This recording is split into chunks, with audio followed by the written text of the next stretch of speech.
Saya ingat sebuah SMS yang masuk ke ponsel saya. Isinya, "Mas, bagaimana hukumnya bunuh diri?"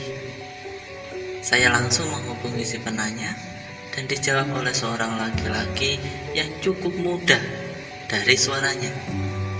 "Maaf, saya tidak paham pertanyaan Anda.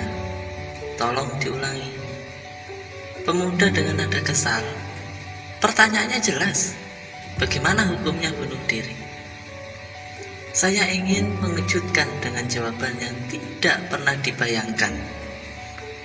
Lalu saya tertawa dan berkata, "Hukumnya dianjurkan." "Apa? Anda bercanda?"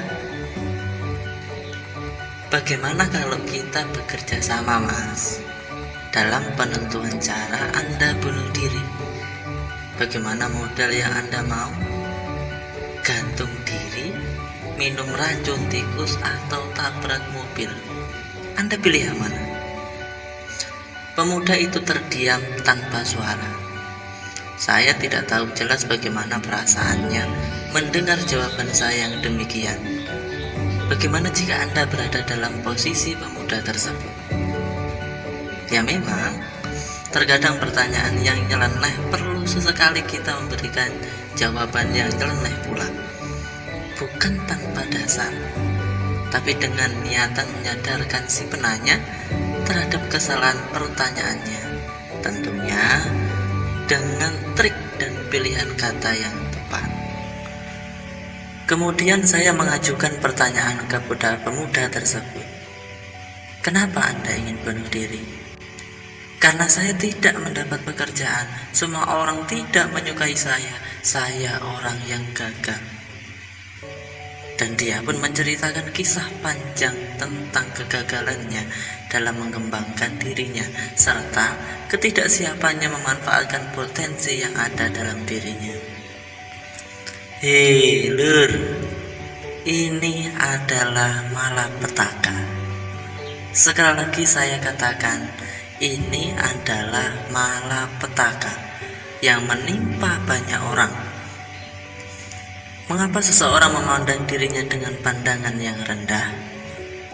Mengapa ia menatap orang-orang yang berdiri di puncak gunung dan melihat dirinya kurang modal untuk sampai ke puncak seperti mereka?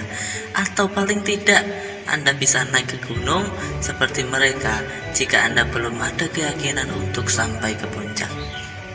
Tahukah Anda siapa yang tidak akan mendapat manfaat dari video ini? Dari video-video sejenis ini? Buku-buku dan lain sebagainya, yaitu orang malang yang pasrah menerima kesalahan-kesalahannya, merasa puas dengan kemampuan yang dimilikinya, dan enggan menginovasi diri. Jika Anda masuk dalam beberapa hal yang saya sebutkan, saya menyarankan pada Anda untuk segera mengubah itu semua, karena keberhasilan dan manfaat bergantung pada usaha Anda, bukan video yang saya buat.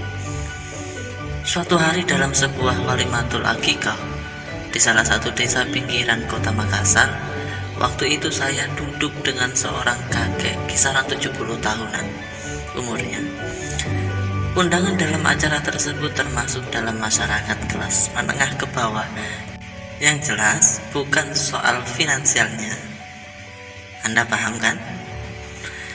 Waktu itu saya diberi mandat oleh dosen saya untuk mengisi jalannya acara tersebut, dan sempat mengutip salah satu pendapat guru besar saya, yakni Prof. Dr. Kasim Mahtar. Setelah selesai berceramah, seorang kakek yang tadi ada di samping saya menghampiri dan berkata kepada saya, "Kasim Mahtar adalah teman kuliah saya dulu. Dia adalah orang yang cerdas, terbuka, dan kritis." Saya menoleh dan memandanginya. Ternyata hatinya berbunga-bunga karena informasi ini. Ia merasa sangat gembira karena ia adalah teman dari orang sukses di kemudian hari. Sementara itu, saya bertanya-tanya dalam hati, mengapa Anda yang sekarang nonton video saya ini merasa puas dengan hanya menjadi pengagum atau tukang ngefans? Ngapa? Pendengar cerdas sekalian, kita semua bisa mengatakan, saya pernah kenal dengan si fulan, saya pernah berteman dengan si fulan, saya pernah akrab dengan si fulan. Namun, pahamilah, ini bukan kebanggaan. Kebanggaan yang sesungguhnya adalah Anda ada dalam posisinya. Nikmatilah hidup ini dengan segala ketersingkatannya. Kurangi atau bahkan hapus waktu sedih Anda, gantikan dengan semangat dan optimis diri. Bagaimana caranya?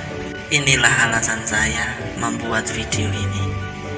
Ikuti saya, insya Allah Anda akan sampai ke tujuan.